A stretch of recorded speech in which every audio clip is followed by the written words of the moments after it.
আজকের চ্যাপ্টার আমরা যেটা পড়বো সেটা হচ্ছে 7th অধ্যায়, শব্দ বা সাউন্ড। তো অনলাইন ক্লাসে আমি নতুন করে একটা অধ্যায় শুরু করছি যাতে সবার বুঝতে অসুবিধা না হয়। সব কারণ পড়ার ব্যাচে বিভিন্ন জায়গায় বিভিন্ন জন রয়েছে, তো এক্ষেত্রে যেহেতু একটা জায়গাতে শুরু করলে প্রত্যেকেরই বুঝতে সুবিধা হবে। তো এক্ষেত্রে শব্দ বা সাউন্ড এই চ্যাপ্টারের প্রথম পার্ট থেকে আমরা শুরু করব যে সরি শব্দ কিভাবে সৃষ্টি হয়। শব্দ সৃষ্টি হয় একটি বস্তুর কম্পনের ফলে। একটা উদাহরণ তোমরা বইতে পাবে। এই ইউ আকৃতির দণ্ডটিকে ধাতব দণ্ড হয়, এই দণ্ডটিকে বলা হয় শূন্যশলাকা। এটি একটি স্ট্যান্ডের উপর বসানো থাকে এভাবে। এই শূন্যশলাকার গায়ে রবারের হাতুড়ি দিয়ে আঘাত করলে এই শূন্যশলাকা থেকে একটি সুন্দর মিষ্টি শব্দ সৃষ্টি হয়। এই যে শব্দটি সৃষ্টি হয়, এই শব্দটি শূন্যশলাকার কম্পনের ফলে সৃষ্টি হয়। তো এটা কিভাবে বোঝা যাবে যে শূন্যশলাকার কম্পনের ফলে সৃষ্টি হয়? তো এক্ষেত্রে আমরা এখানে একটা বল ঝুলিয়ে দেব, যেটি শূন্যশলাকার গা বরাবর একদম স্পর্শ করে থাকবে। সেটি খুব হালকা বল হবে, মানে সোলার বল হলে ভালো হয়। সোলার বল হলে দেখা যাবে যখনই শূন্যশলাকার গায়ে রাবারের হাতুড়ি দিয়ে আঘাত করা হবে, তখনই দেখা যাবে এই বলটি কিন্তু নড়তে শুরু করবে। একবার সে এদিকে যাবে, আবার সে ধাক্কা লেগে আবার দিকে যাবে, অর্থাৎ বারবার সে কিন্তু ধাক্কা খেয়ে ছিটকে যাবে শূন্যশলাকা থেকে। এর থেকে আমরা বুঝতে পারছি যে শূন্যশলাকার কম্পনের ফলে শব্দটির সৃষ্টি হচ্ছে। যে কোনো বস্তুর কম্পনের ফলেই শব্দের সৃষ্টি হয়। দেখতে পাবে যে কোনো একটি ধাতব পাত্রে আঘাত করলে শব্দ সৃষ্টি হয়। পাত্রটির গায়ে স্পর্শ করলে আমরা দেখতে পাই পাত্রটি কম্পিত হচ্ছে। যদি আমরা স্পর্শ করে কম্পনটিকে থামিয়ে দিই তাহলে শব্দটিও থেমে যায়। সাধারণত আমরা যে কথা বলছি, এক্ষেত্রে তোমরা গলায় হাত দিয়ে দেখবে, গলা স্বরতন্ত্রীতে হাত দিয়ে আমরা যদি আঙুল রেখে দেখতে পাই যে আমাদের গলার ভেতরেও কিন্তু কম্পিত হচ্ছে, কম্পন আমরা অনুভব করতে পারবো। অর্থাৎ একটি বস্তুর একটি নির্দিষ্ট কম্পনের ফলে শব্দের সৃষ্টি হয়, যদিও এই কম্পন যে কোনো মাত্রায় হলে হয় না। তো সেটা আপাতত আমি বলে রাখছি যে ব্যাপারটা কীরকম। এই কম্পন হতে হয় প্রতি 1 সেকেন্ডে 20 বার থেকে 20,000 বারের মধ্যে। তাহলে প্রতি 1 সেকেন্ডে এই কম্পন হবে 20 বার থেকে 20,000 বারের মধ্যে। যদি কম্পিত হয় তখনই সেই বস্তু থেকে শব্দের সৃষ্টি হয়। তো এইটুকু রেঞ্জ আমরা আপাতত জেনে রাখবো। পরে এই রেঞ্জের ব্যাপারে একটু কথা আছে। 20 বার কম্পন হলে বা 20 বার কম হলে কি হয়, 20 বারে বেশি, মানে 20,000 বারে বেশি হলে কি হয়, সেটা আমরা পরে আসবো। আপাতত এই ব্যাপার রেঞ্জটা আমরা জেনে রাখলাম। তো এবারে দেখো, এই যে একটা বস্তুর কম্পনে যে শব্দের সৃষ্টি হয়, এই যে বস্তুর কম্পনে শব্দের সৃষ্টি হয়, শব্দের সৃষ্টি মানে যে যন্ত্র থেকে বা যে বস্তু থেকে হয় তাকে বলা হয় শনক। যে বস্তুর কম্পনে শব্দের সৃষ্টি হয় তাকে বলা হয় শনক। ঠিক আছে? তো প্রথমে তোমরা এই কয়েকটা পরীক্ষা, ভূমিকা, ইন্ট্রোডাকশন এগুলো পাবে যে বস্তুর কম্পনের ফলে শব্দের সৃষ্টি হয়, এই বিষয়টা আমরা এখান থেকে বুঝতে পারবো। তো কম্পন সম্পর্কিত আরও কয়েকটা বিষয় সম্পর্কে এবার আমাদের জানতে হবে। এখান থেকে কোয়েশ্চেন কি হবে আমি লাস্টে বলে দিচ্ছি, প্রত্যেকটা পার্ট থেকে কি কোয়েশ্চেন আছে, আগে আমি পুরো বিষয়টা বলে নিই। তো এরপর আমরা কম্পন সম্পর্কিত কয়েকটা বিষয় জানবো। যেমন আমরা জানবো পর্যাবৃত্ত গতি। নাম্বার 1, যে গতিটা আমরা জানবো তাকে বলা হয় পর্যাবৃত্ত গতি। তো পর্যাবৃত্ত গতি কি? ধরো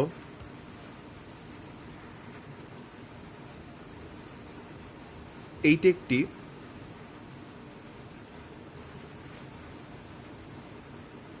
পেন্ডুলাম। এই পেন্ডুলামে যদি একবার দোল দিয়ে দেওয়া হয় তাহলে পেন্ডুলামটি একবার এই স্থানে যায়, আবার সে এখান থেকে গিয়ে এই অবস্থানে আসে, আবার সে কিন্তু ব্যাক করে এই পজিশন থেকে এই পজিশনে যায়। অর্থাৎ আমরা বুঝতে পারছি যে পেন্ডুলামটি কিন্তু একই পথ বারবার সে কিন্তু অতিক্রম করছে। তো একই পথ যদি সে বারবার অতিক্রম করে, এই ধরনের গতিকেই বলা হয় পর্যাবৃত্ত গতি। যেমন এই পেন্ডুলামের গতি, এটি হচ্ছে পেন্ডুলামের গতি, এটাও পর্যাবৃত্ত গতি। এই ধরনের আরও গতি রয়েছে, যেমন ধরো সূর্য, এটি সূর্য, তো সূর্যকে কেন্দ্র করে এই যে পৃথিবী ঘুরছে, তো পৃথিবী যে কক্ষপথে ঘুরছে সে কিন্তু একই কক্ষপথ বারবার অতিক্রম করছে, একই কক্ষপথের মধ্যে দিয়ে বারবার অতিক্রম করছে। যেহেতু সে বারবার অতিক্রম করছে, এইটাও কিন্তু পর্যাবৃত্ত গতি, মানে পরিক্রমণ, যে পৃথিবীর যে পরিক্রমণ গতি সেটাও কিন্তু একটা পর্যাবৃত্ত গতি। সাধারণ একটা দোলনার গতি, সেটাও কিন্তু একটা পর্যাবৃত্ত গতি, কারণ দোলনাটি পেন্ডুলামের মতনই এইভাবে দোল খায়, একই পথে সে বারবার যাতায়াত করে। তো একই পথে যদি বারবার যাতায়াত হয় তখন সেই ধরনের গতিকে বলা হয় পর্যাবৃত্ত গতি। এই পর্যাবৃত্ত গতির মতনই আরেকটি গতি হয় যাকে বলা হয় সরল দোল গতি। সরল দোল গতি।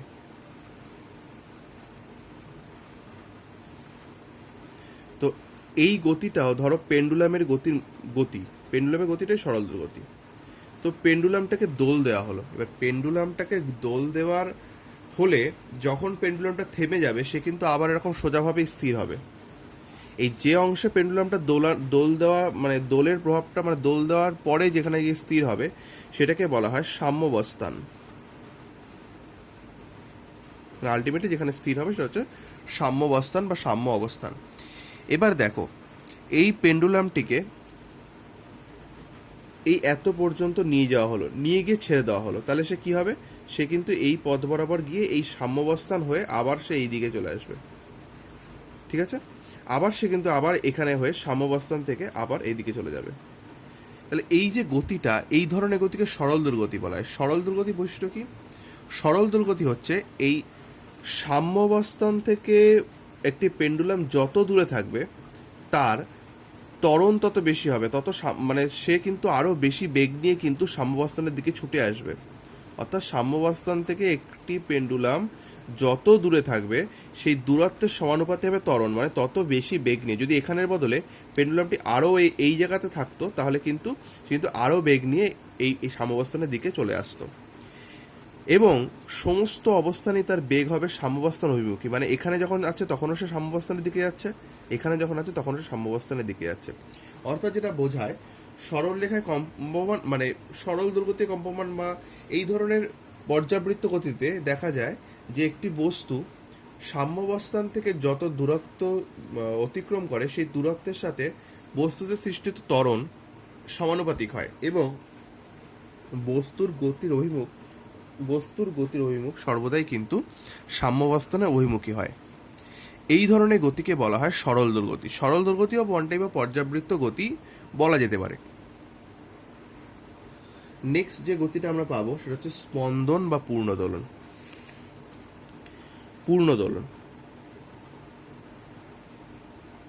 পূর্ণদোলন হচ্ছে পর্যাবৃত্ত গতিসম্পন্ন কোনো বস্তুকণা একটা নির্দিষ্ট স্থান থেকে যাত্রা শুরু করে আবার যখন সেই অবস্থানে ফিরে আসে, মানে ধরো এই অবস্থান থেকে এই পেন্ডুলামটা যাত্রা শুরু করলো, সে কি করলো? এই পথটা পুরোটা গেল, ঠিক আছে, গিয়ে আবার সে কিন্তু এই পথে ফিরে এলো। তাহলে এই যে গেল তারপরে যে ফিরে এলো, মানে এই ধরো পেন্ডুলামটা এখানে তো সাম্যাবস্থান, ধরো পেন্ডুলামটা এই পজিশন থেকে এইখান থেকে এইখানে গেল, এবং সে কিন্তু আবার ধরো ফিরে এলো।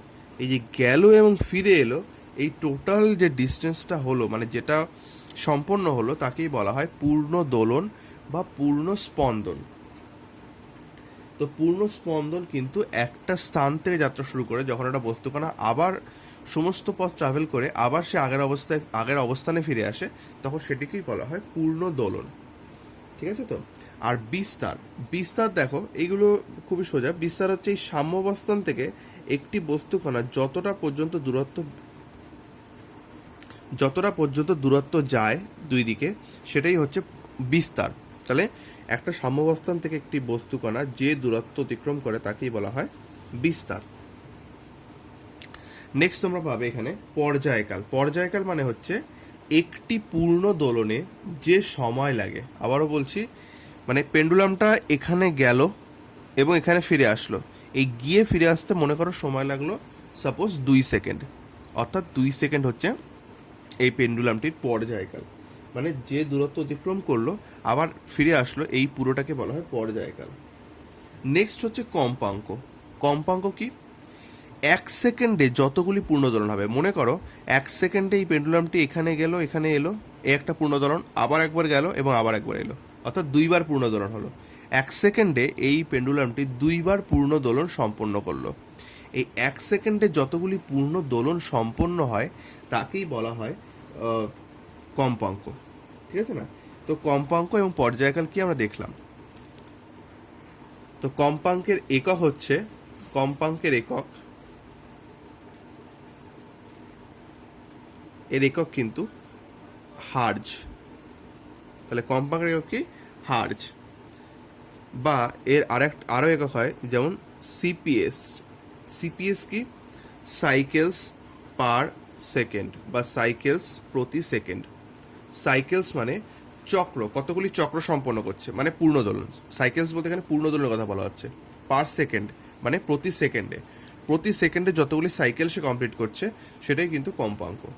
ঠিক আছে? তো তাহলে কম্পাঙ্ক হচ্ছে এই যার একক হার্জ এবং সাইকেলস পার সেকেন্ড। কম্পাঙ্ককে প্রকাশ করা হয় এন দ্বারা। কম্পাঙ্ককে প্রকাশ করা হয় কি দ্বারা? এন দ্বারা। তো দেখো, এই তরঙ্গের যে পর্যায়কাল এবং যে কম্পাঙ্ক, এর মধ্যে আমরা একটা সম্পর্ক প্রতিষ্ঠা করব। এই সম্পর্কটি প্রতিষ্ঠা আমাদের দরকার, অঙ্কও দরকার। তো সম্পর্কটি কি আমরা একটু দেখে নিই। তাহলে আমরা যেটা করতে চাইছি সেটা হচ্ছে কম্পাঙ্ক ও পর্যায়কাল এর সম্পর্ক। ঠিক আছে? তাহলে কম্পাঙ্ক ও পর্যায়কালের সম্পর্কটা আমরা বের করতে চাইছি। প্রথমেই বলে রাখি যে কম্পাঙ্ককে এন দ্বারা প্রকাশ করা হয়, পর্যায়কালকে টি দ্বারা প্রকাশ করা হয়। আমি মনে করি একটি বস্তু কণার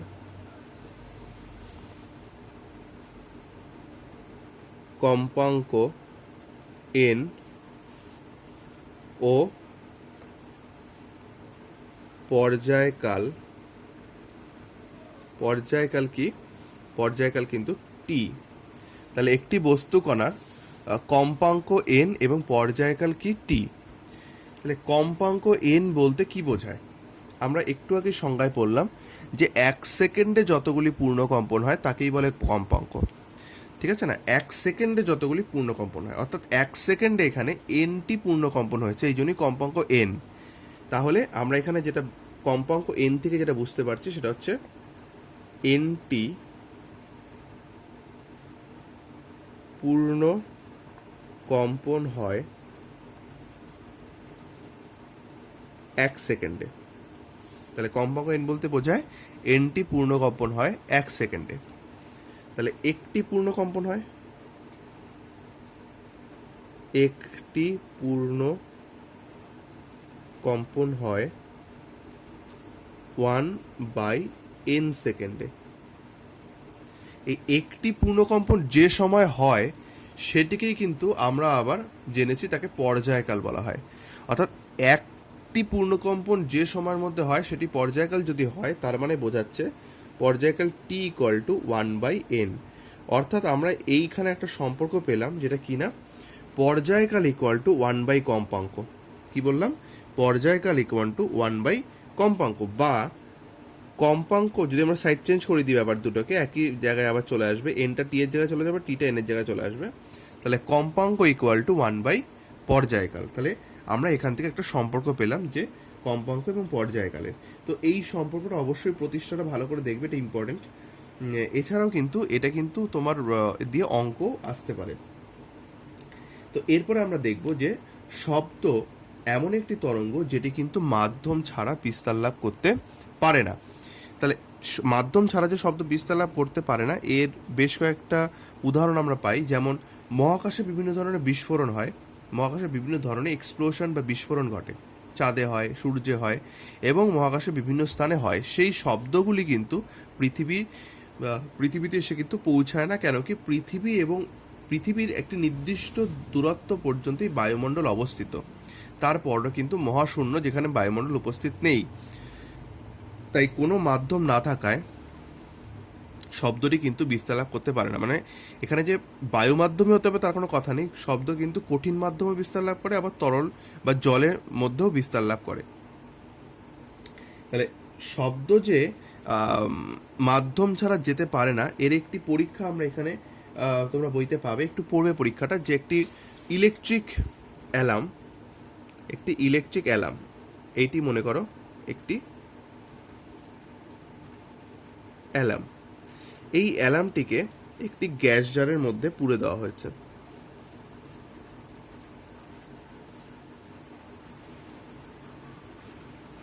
গ্যাস জারের মধ্যে পুরে দিয়ে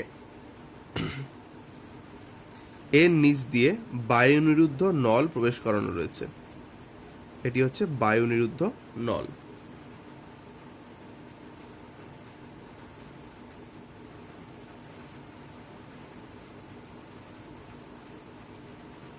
তাহলে বায়ু নিরুদ্ধ নল যে প্রবেশ করানো রয়েছে এবং গ্যাস জারটির মুখ মনে করো লক করা আছে ওপর থেকে।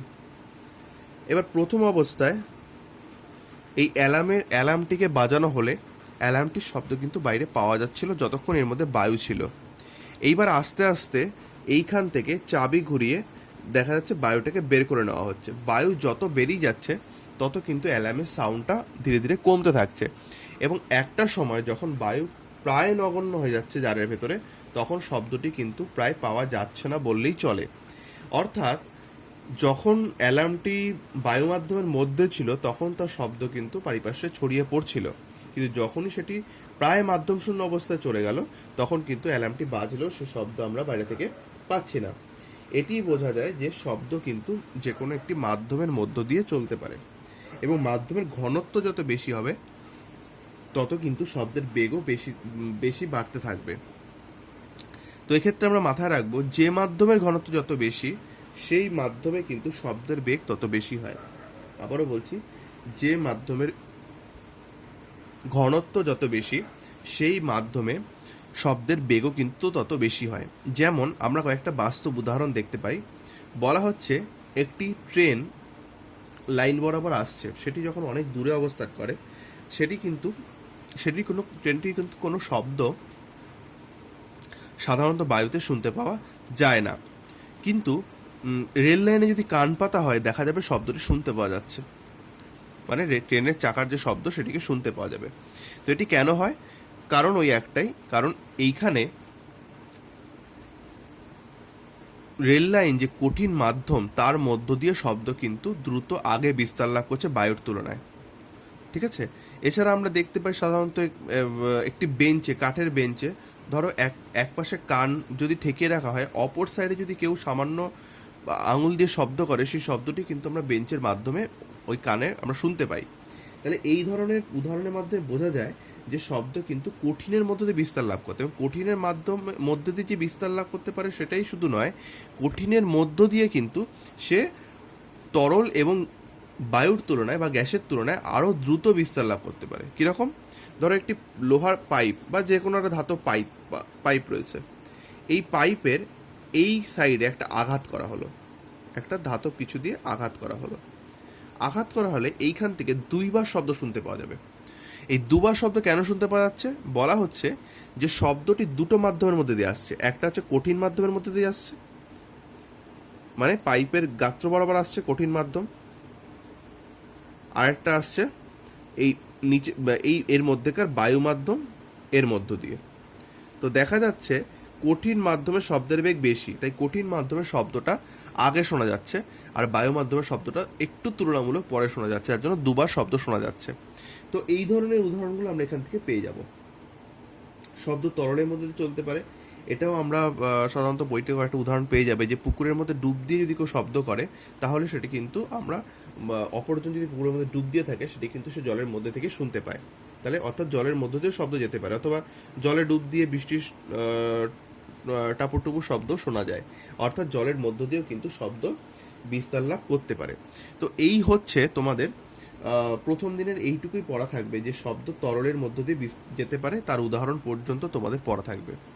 ঠিক আছে? তো প্রবলেম হলে আমাকে ফোন করে নেবে, আমি তোমাদের কোয়েশ্চেনগুলো দিয়ে দিচ্ছি, কোয়েশ্চেনগুলো ভিডিওটা পজ করে একটু টুকে নাও। তো এই হচ্ছে তোমাদের পড়ার মধ্যে থেকে কোয়েশ্চেন। এখানে 6টি কোয়েশ্চেন রয়েছে।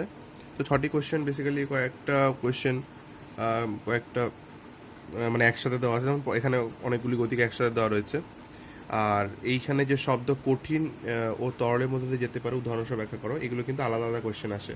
যে শব্দ কঠিনের মধ্যে যেতে পারে উদাহরণ দাও, বা রেল লাইনে কান পাতলে কেন শব্দ শুনতে পাওয়া যায়, তরলের মধ্যে যেতে পারে সেগুলো উদাহরণ দাও। তো এইগুলো কিন্তু ইন্ডিভিজুয়াল কোয়েশ্চেন হয়। তো আমি ব্রড ফরম্যাটে দিয়ে দিলাম, তোমরা ভালো করে খুঁটিয়ে খুঁটিয়ে পড়বে এবং বইটা পড়ার সাথে সাথে দাগিয়ে নেবে ঠিকঠাক করে। ঠিক আছে? তো আজকে এই পর্যন্তই থাকলো।